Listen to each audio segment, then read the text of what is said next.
Hi everybody. As part of this exhibition upstairs, I wanted to read from two books. Collaborations, came out about a year ago, documents writing projects with me and 10 other people from this neighborhood. So this one I wrote with Jeff Wright in 1979. An obstacle to cowardice. I look at it from this angle.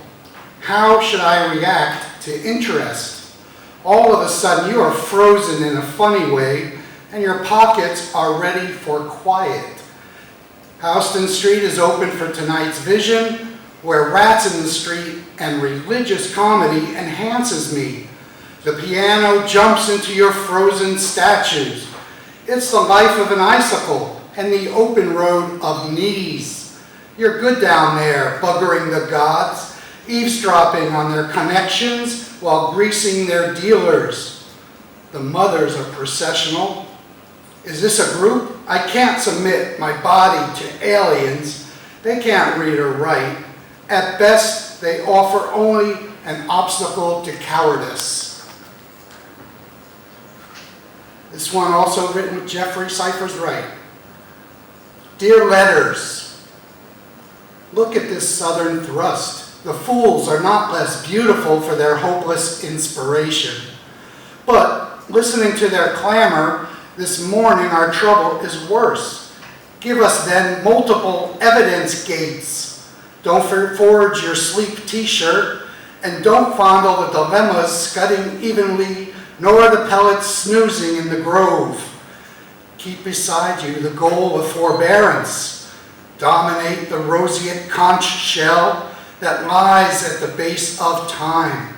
Your wife and lover, apartment 13. Thank you.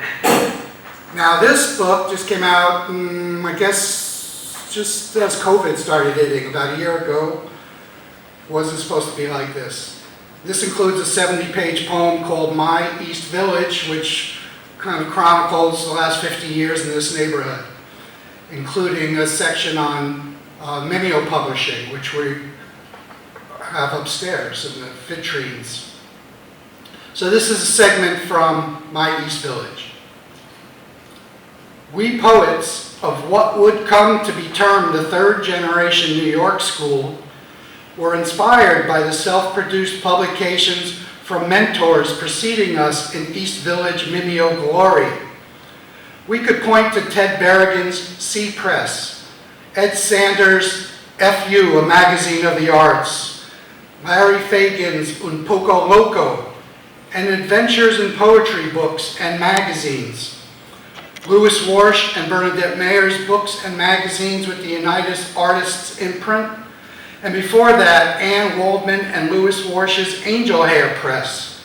As well, there was Maureen Owen's telephone books and magazines. Jim Brody set down a few tomes as Jim Brody books and as clothesline editions, presenting his own work and the first volumes from Eileen Miles. Harris Schiff produced 2 issues of a zine, the Harris Review. It'd be a while before I got a look at Alice Notley's Chicago, which included work I'd come to adore from a batch of soon-to-be New York poets. These do-it-yourself Mimeo communiques lit a poem path to pursue, obliterating the barrier between staying silent and getting the word out, if only to a niche circle. A poetic community was coming into being in the neighborhood, primed by readings several times a week at the Poetry Project and other venues across the 5 boroughs, and workshops at the Poetry Project for negligible cost. A collective voice emerged that kept the Mimeo machine in full production, issuing a slew of small press publications.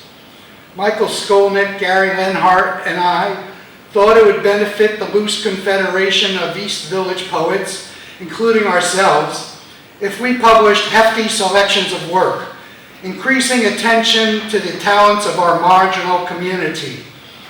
As well, we'd solicit work from poets near and far whose work we admired to complement the reach and potential enjoyment.